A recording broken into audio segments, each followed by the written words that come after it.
Today we talk about misconceptions in IVF.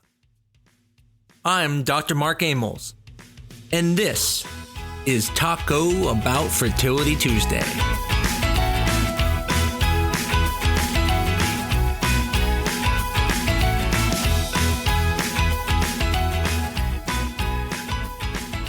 One of the common themes I hear when I talk to patients is that they hear things online and believe them, or they have misconceptions.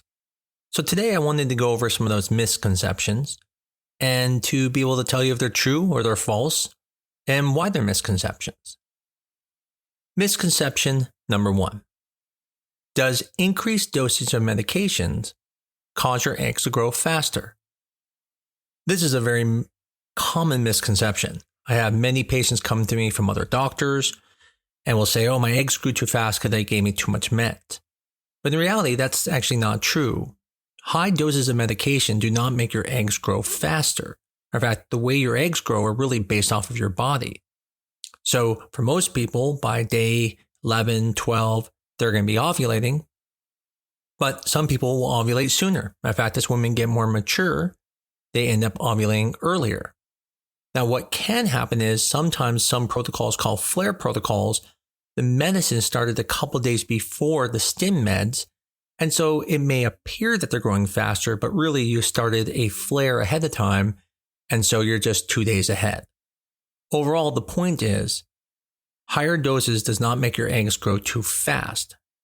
So don't be worried. Yes, it's true that eggs that grow too fast and have to trigger very early usually are associated with poor egg quality. But the eggs growing fast themselves do not make your eggs bad, and higher doses of medications do not make your eggs grow faster. Misconception number 2. Too much medication can fry your eggs. This is also a very common misconception. I have many people concerned that if they take too much meds, it's going to make their eggs poor quality, like you're heating up the pan and killing the egg. But it doesn't work that way. Matter of fact, no dosage of medication is going to ever hurt your eggs. Matter of fact, when we put donors through IVF, we give them high doses of medication, we make multiple amount of eggs, and they have no problems. So why do people think this? Well, it's really a situation of what came first, the chicken or the egg.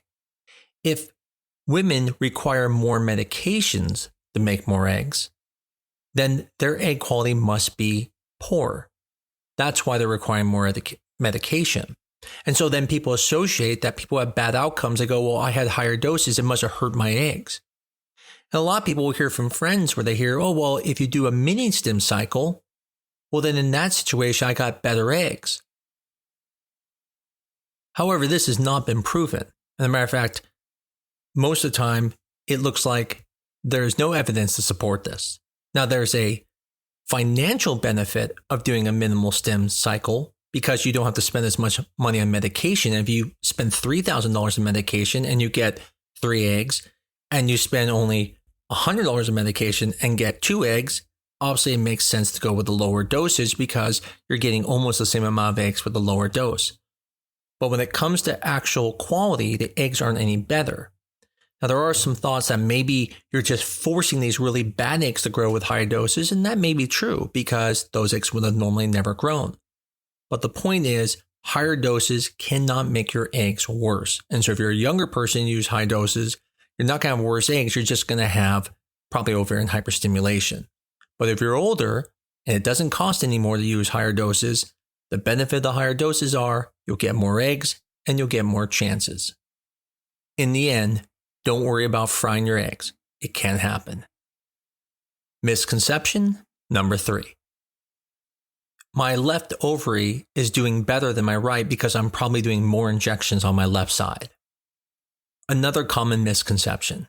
It doesn't matter whether you put the injection more on the left, more on the right, if you put it behind your arm, in your leg. In the end, it all goes to the same point, which is your blood. And then it gets to the ovary.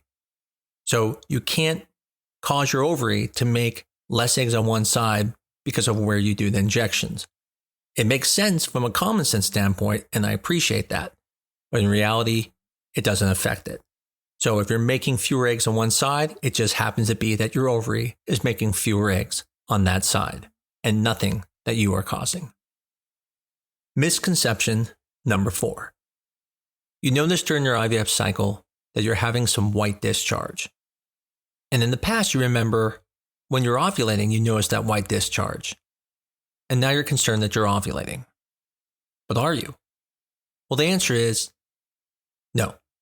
When you're going through IVF, you're usually taking some medication to prevent ovulation.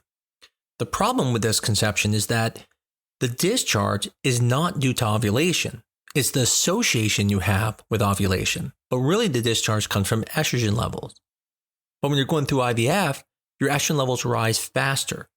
And so normally when your estrogen levels get to a certain point and causes the discharge, that's usually the time you're ovulating. But in this situation, the discharge will come sooner, and it will have, in your mind, you'll think you're ovulating because you associate with that, but in reality, you're not, as long as you're taking something like Cetrotide, Ganirelix, Lupron, microdose Lupron, or something to prevent ovulation.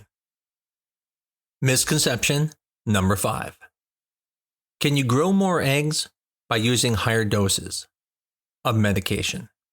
Now, from the common viewpoint, the answer would be yes, right? Because you think, well, when we use more medications, I make more eggs. But in reality, you're not making more eggs. In fact, what you start with is what you have. So if you have 10 follicles at the beginning and you take a lot of medication, the most you can get to grow is 10. And I get this question a lot because people will have, let's say, 5 follicles and they go, well, are more going to come up? But you can't make the eggs. The eggs aren't being made when you're going through. They're just growing the eggs that are already there. So the point is that yes, higher doses of medication can cause the eggs you have to grow.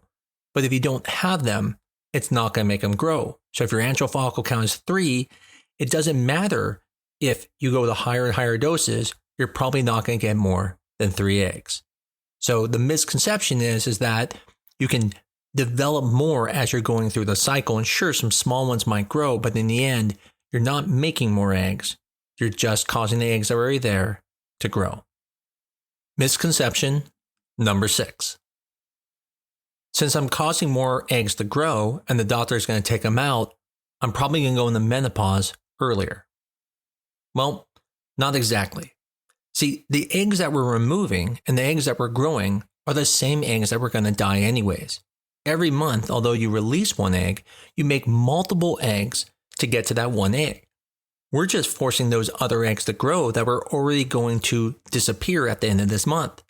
And so you won't go into menopause any earlier because you didn't lose any more eggs. We're just having to remove them from your body versus them undergoing a process called atresia where they just die off.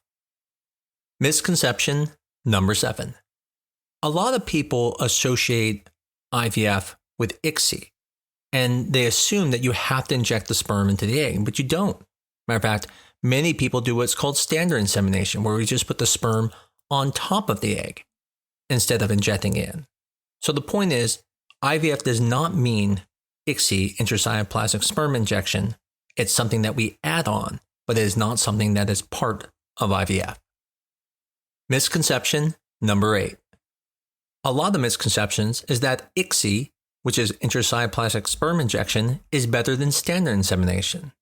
But in reality, standard insemination actually has usually better fertilization rates. The only thing ICSI does is make sure that the sperm gets in the egg. But ICSI rates usually are around 70%, whereas standard insemination rates are around 80+%. Misconception number 9. This misconception is likely due to doctors and not due to patients. Many patients will ask me, can you ever get 2 eggs from one follicle or potentially no eggs from a follicle? And there's actually doctors out there who will say things like, oh, that the follicle was empty, or, oh yeah, they might have got 2 from that. In reality, you really get 1 egg from each follicle. And there really are no such things as empty follicles. There's a very rare syndrome called empty follicle syndrome, but it's extremely rare. But usually, if you go in a follicle, you get an egg, unless it's not really a follicle. Misconception number 10. Many people think that we freeze embryos or we freeze sperm, and that actually was true in the past. In the past, we used to actually get the temperature colder and colder and would freeze them, but the problem is it created crystals that would hurt the embryos. Nowadays, we do what's called vitrification. Vitrification actually doesn't freeze the embryos. Matter of fact, they never even become solid because we dehydrate them and then we get them very cold, but they're just moving very, very slow. Matter of fact, vitrification comes from the word vitrify, which is glass-like. And so basically, these embryos and sperm are like glass. They're moving extremely slow, but they're technically not frozen. And for that reason, they don't develop crystals and they don't have as many problems. Just like glass is not a solid. It is technically a liquid, and technically, the embryos are just moving very, very slow. Hopefully you found this podcast fun and also informative. These are common things that people ask me, and I thought it'd be a good little podcast to put together. As always, if you ever have any questions or would like me to do certain topics, please feel free to reach out to me either on Facebook. You can send it to tbft@newdirectionfertility.com, or you can always just reach out to me on TikTok. I'm more than happy to do a subject that you prefer. As always, if you love us, please give us a review, tell everyone about us. And until next week, this is Taco Bout Fertility Tuesday.